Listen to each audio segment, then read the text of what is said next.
Okay, so we are now recording. Let me present my screen first. Okay, one moment here. Alright, so my screen is already presenting. So let me first check my internet connection. Class, can you hear me? Am I audible? Can you see my screen? Okay, perfect. Thank you for confirming. So I guess every one of you have joined already. Am I correct? Okay, that's good. So for those who can turn on their camera, kindly turn it on now. And for those who can't, it's okay. Okay, I already see faces now. Okay, very good. Okay, there are a lot of faces. So how are your days so far? Wow, that's good to hear. Okay, before we formally start our discussion, let us begin it with a prayer. Everyone, let's have a moment of silence for us to feel the holy presence of our Almighty Father, shall we? Okay, may I request Mr. Joseph to please lead us in prayer? Let us bow our heads and put ourselves in the presence of the Lord. Dear Heavenly Father, we thank you for gathering all of us today. May you bestow your guidance and blessings so that we can enjoy and appreciate its significance in our lives. Bless everyone who are present here today, that each one of us may be able to share our knowledge, understanding, and wisdom for your glory and honor. May the various activities related to this event be a success through your intervention. We all ask of this in the mighty name of Jesus. Amen. Okay, so good morning students and welcome to our English virtual class. I am teacher Jen, your instructor for today. Alright, so before proceeding, let me again remind you to our virtual classroom at hand. So, first is be on time, mute yourself, turn on a video, be in a quiet room, stay in one place, no food or drinks during class, come prepared, be respectful, raise your hand to talk, be an active participant, and most of all, have fun and do your best. Okay? Again, we need to follow or observe the rules that we have as a gesture of respect to each and every one, and of course, for us to have a peaceful and meaningful class.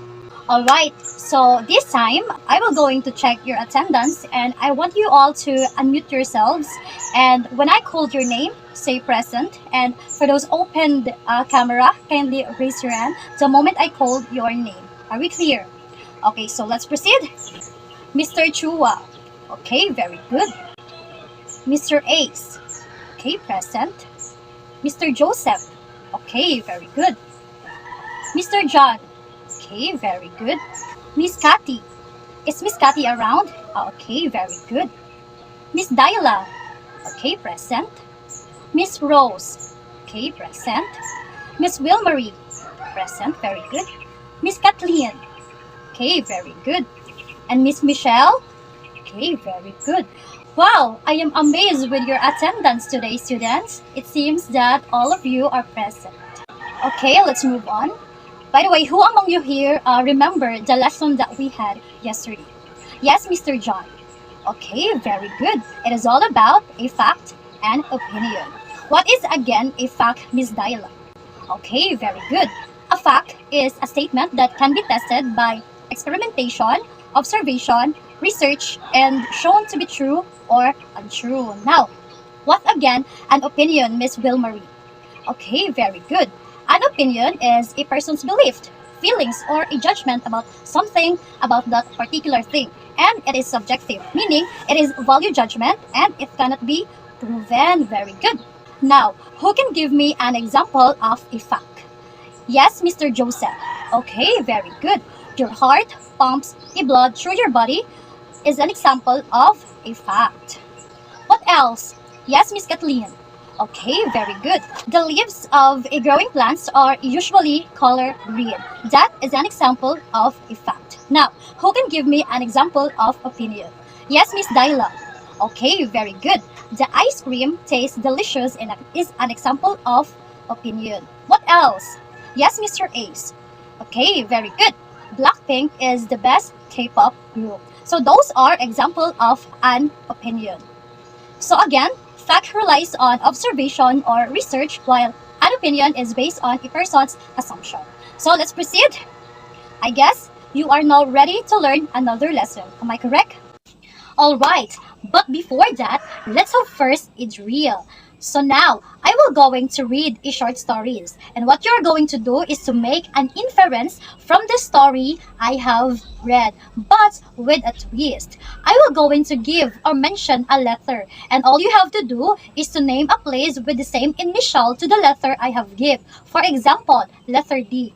You guys will mention a place that starts with letter D. For example, Davao, Disneyland, and etc. You will only given 3 seconds to state a place. And students who are unable to name a place will be the one to infer from the story I have read. By the way, class, do you know what inference is? Okay, so for example, the boy received a gift from his mother, but the boy looks sad. So why do you think the boy is sad? So you infer that the boy is sad because he don't like the gift that he received. Or what do you think is his mom gift that made him react like that? So it is like you are giving a conclusion to a certain situation, and that is called inference or inferencing. Are we clear? Okay, do you have any questions? Do you have any clarifications? None? So let's begin. Alright, so first letter is B. Yes, Mr. John. Okay, very good. Bacolod. Yes, Mr. Baltazar. Okay, very good. Bacoor. Yes, Mr. Bagas. Okay, very good. Bohol. Yes, Miss Kathleen. Okay, very good. Butuan. Yes, Miss Zyla. Okay, very good. Boracay. Yes, Miss Wilmarie. In 1, in 2, 3. Okay, now, Miss Wilmarie, I will going to read a story and you will going to make an inference about the story that I have read. So, Pam held Max on. She looked at his paw. It's just a little cut, she said. He will be better soon. She gave Max a shot, bandaged his paw, and put his leash back on. Max jumped up to lick her face and wagged her tail. Okay, so what is Pam's job, Miss Wilmarie? Okay, veterinary or veterinarian. Okay, why do you say so? Which clues from the story that help you infer? Okay, she gave Max a shot, bandaged his paw. Now, who is Max, Miss Wilmarie? Okay, Max is a dog. Now, from the story, what clues in the story that help you infer that Max is a dog? Okay, the paw in the story. Okay, so thank you, Miss Wilmarie. And now let's proceed with another letter. D. Yes, Mr. John. Very good. Dagupan. Yes, Miss Raouf. Okay, done now. Yes, Miss Wilmarie. Denmark. Very good. Yes, Miss Kathleen. Dominican Republic. Yes, Miss Dyla Rose. In 1, 2, 3. Okay, so Miss Dyla, here is your story. The boy was getting ready for the big day. Finally, the doorbell rang. He opened the door and there was his best friend, holding a wrap box with a bow on it. They walked into the kitchen and saw a cake with 7 candles on it. Now, Miss Wilmarie, what was the big day? Okay, the big day is the birthday. Now, from the story, what clues help you that the big day is birthday? Okay, they saw a cake with 7 candles and a wrapped box. Okay, thank you, Miss Dyla. And now, let's proceed with another letter. So, letter L. Yes, Mr. John. Okay, Laguna. Very good. Yes, Mr. Michael. Okay, Las Piñas. Yes, Miss Dyla. Okay, Leyte. Yes, Miss Wilmarie. Lanao. Yes, Miss Kathleen. In 1, 2, 3. Okay, so here is your story, Miss Kathleen. Leon loved his new pet. He is big and has a brown fur. Leon named him Max. Max likes to play fetch and dig in the yard. Every day, Leon takes Max for a walk. Max is his best friend. Now, what kind of animal is Leon's pet? Okay, Leon's pet is dog. Now, from the story, what clues that help you know that Leon's pet is dog? Okay, the line that Max likes to play fetch and dig in the yard and a brown fur. Okay, very good. Thank you, Miss Kathleen. And now, let's proceed with another letter. Letter M. Yes, Mr. Joseph. Okay, very good. Muntinlupa. Yes, Mr. Ace. Okay, very good. Manila. Yes, Miss Kathleen. Okay, very good. Marikina. Yes, Miss Daila. Okay, very good. Mandaluyo. Yes, Miss Wilmarie. Okay, very good. Masbate. Yes, Miss Michelle. Okay, Malay-Balay, Bukidnon. Yes, Mr. Bagas. In one, two, three.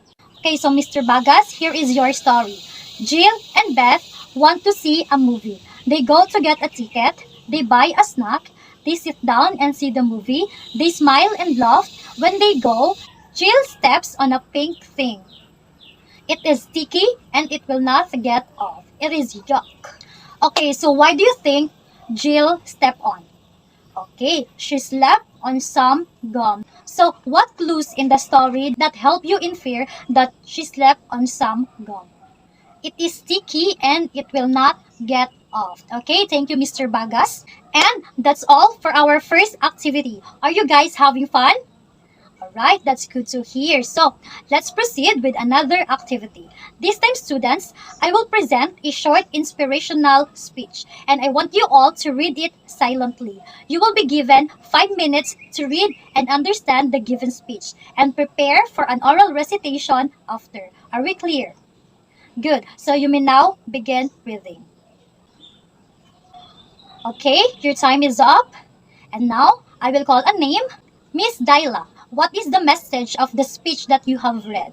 Okay, see your problems as not a problems, but a motivation to strive harder. Very good, Miss Daila. What else, Miss Kathleen? Okay, life is not easy. It is rough and has a lot of challenges. But despite all of that, always choose to see a brighter side of life. What else, Miss Wilmarie? Okay, very good. Every problem has a solution. So don't let your problems swallow that beautiful life you have. Thank you very much, Miss Kathleen, Miss Diala, and Miss Wilmarie. Now, why do you think the author wrote that speech, Mr. Ace? Very good. The author wrote that speech because he or she reminds us the beauty of life. How about Miss Raouf?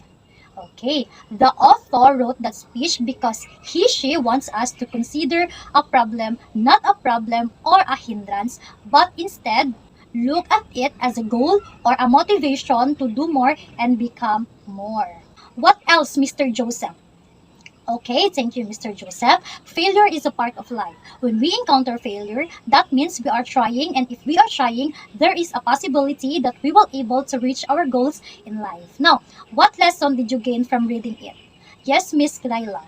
Okay, you learned that every mistake is affiliated with success. How about Miss Ramos? Okay, very good. Do not afraid to face problems because every problem has a solution. All right. Thank you everyone for your cooperation and as well your meaningful answer. Now, what have you feel in doing this activity? Okay, you feel motivated and inspired by the lessons affiliated in the story that you have read. Now, from the activity that we have conducted, what have you learned? Did you learn something? Okay, that's good to hear. All right, thank you everyone for your cooperation. Now, those activity that we have done is actually related to the topic that you will be learning. So, who among you here have an idea about the topic that you will be learning? None? Okay, so the topic that I will going to discuss today is all about a prose. But before proceeding to the discussion, let me first introduce to you our class objectives. So, at the end of the lesson, students will be able to define prose and distinguish its features, develop the silent and loud reading skills, and perform a speech or deliver a story, read appropriately, write creatively, and correctly. Okay, now, what is prose? So, prose is an ordinary language that follows regular grammatical conventions and does not contain a formal metrical structure. This definition of prose is an example of prose writing, human conversation, textbooks, lectures, novels, short stories, fairy tales, newspapers, articles, and essays. So, prose is verbal or written language that follows the natural flow of speech. It is the most common form of writing used in both fiction and non-fiction. So let's talk about the history of prose. So the word prose comes from the identical Middle French word prose, which served as a shorthand for Latin phrase prosa oratio, meaning direct speech. It is first appeared in the English language during the 14th century, recorded in the first edition of the Wycliffe Bible. Now, when did prose begin? So, the earliest literary prose dates from the late 9th century, when King Alfred, eager to improve the state of English learning, led a vigorous programs to translate into English certain books that are necessary for all men to know. Now, who is the father of prose? So, the father of prose is William Tyndale. William Tyndale influenced not only on the early translation of the Bible into English, but also on the development of an early English modern prose, has been significant enough to earn him the title of the father of English prose. Now, there are different types of prose. A prose can be of a various types like biography, folktales, autobiography, fables, and many more. There is also a non-fiction prose. Non-fiction prose is a work of writing that is based on fact. Examples of non-fiction prose includes memoirs, essays, instructions, biographies, and etc. And the fiction prose. Fiction prose is a genre of writing that is imagined or untrue. Novels use prose in order to tell stories. Subgenres of fiction can include fantasy, historical, fiction, science fiction, and etc. There is also heroic prose. Heroic prose uses the hero archetype in order to tell stories of bravery and travel in which good triumphs over evil. These stories are meant to be recited orally. Heroic prose may use tricks such as rhyme and a slight rhythmic structure in order to enhance the effect of being read out loud, but are not the same as the ancient hero tales which were written in strict poetic verse. There is also a prose poetry.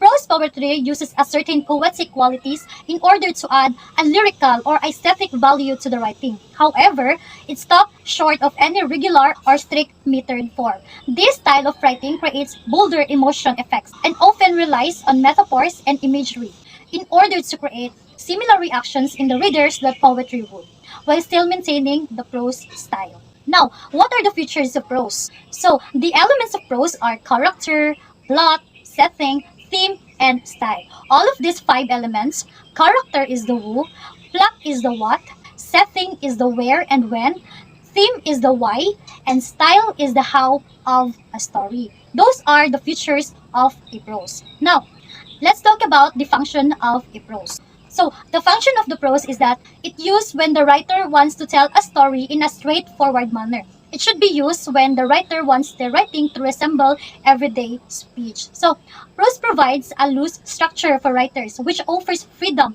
and creativity in expression. With prose, a writer can be as imaginative and creative as they want, or they can write very drilly in order to convey a specific point. Ultimately, prose is an efficient way to write and convey ideas.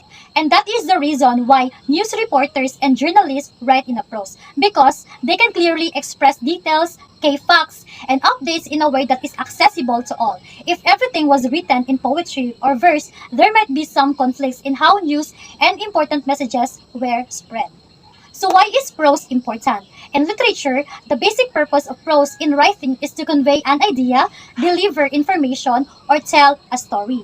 It is the way a writer fulfills her basic promise to a reader to deliver a story with characters, setting, conflict, a plot, and a final payoff. Now, why is studying prose is important?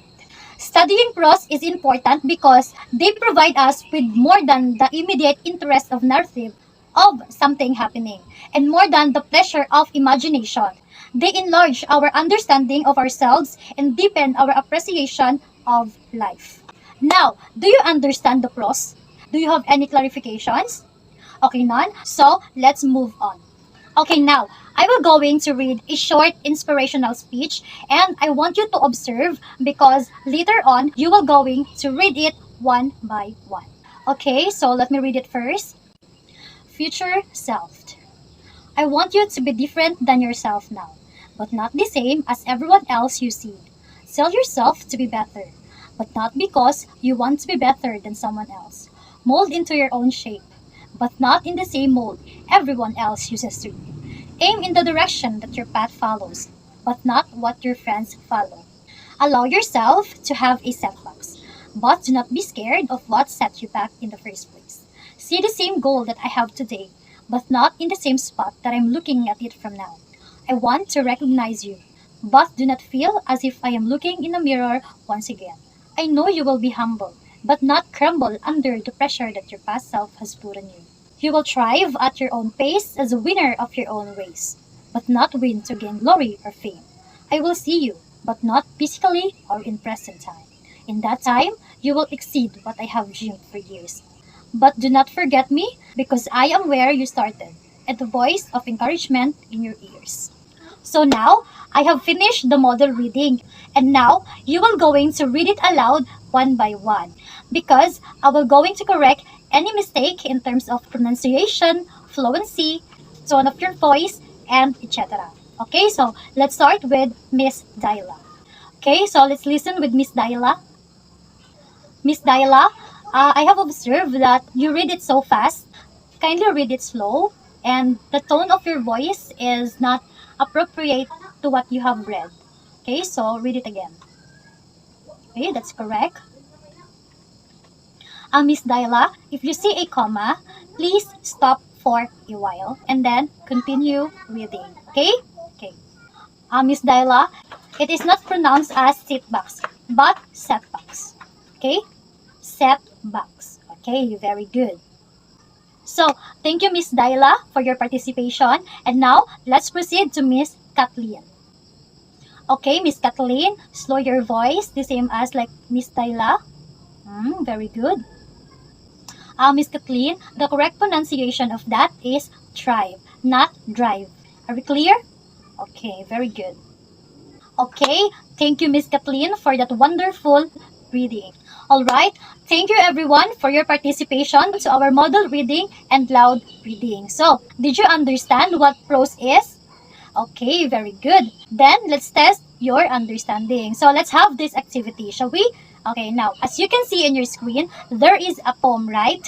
So, what you are going to do is to read the poem individually while observing correct pitch, juncture, stress, intonation, rate of speech, volume, and projection when delivering the lines of the poem. Are we clear?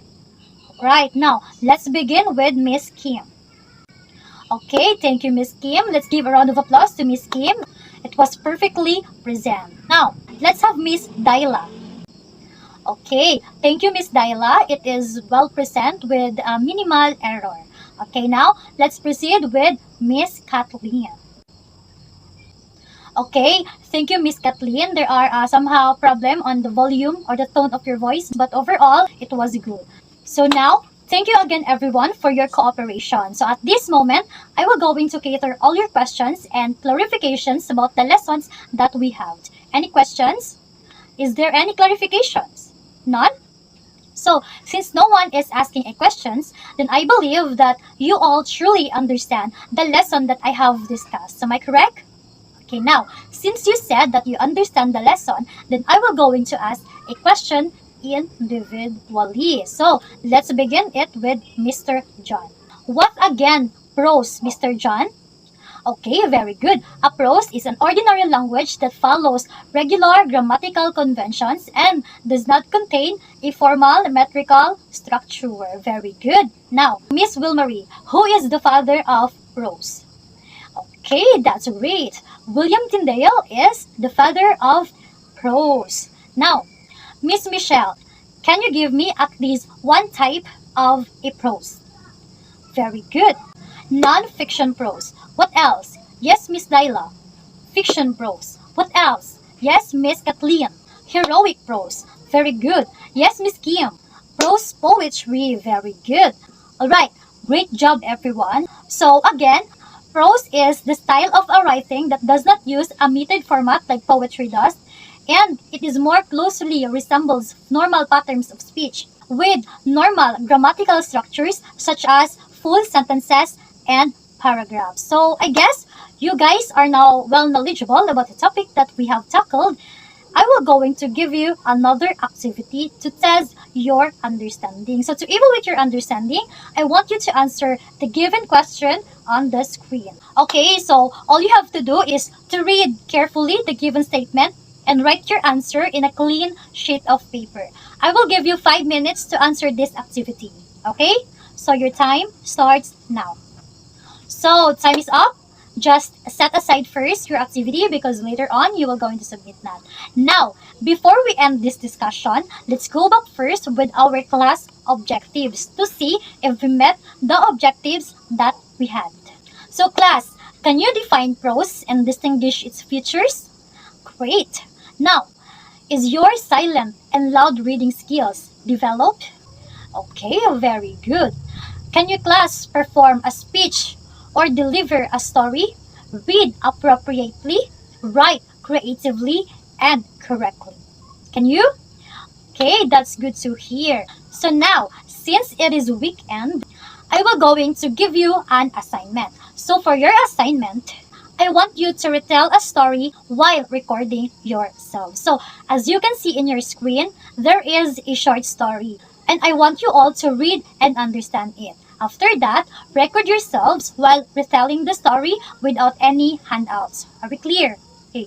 Your recorded video should be uploaded on your respective YouTube account and send only the link to my Gmail account, maggen@gmail.com.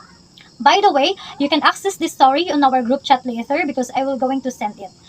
And those activity that we had today, I want you to take a picture of your answers, put it in one file, and submit it to my Gmail account. Are we clear? So, before we formally end, I want to congratulate you all for having a perfect attendance. Keep on learning, students, stay present, and keep up the good works. And with that, I will going to give each of you an additional 5 points to each activity. So, for the last time, is there any questions? Do you have any clarifications? None? Okay, so thank you everyone. I hope that you learned a lot today and I will not hold you for so long. So goodbye students, class dismissed, and see you on the next meeting. You may now leave the virtual classroom. Bye!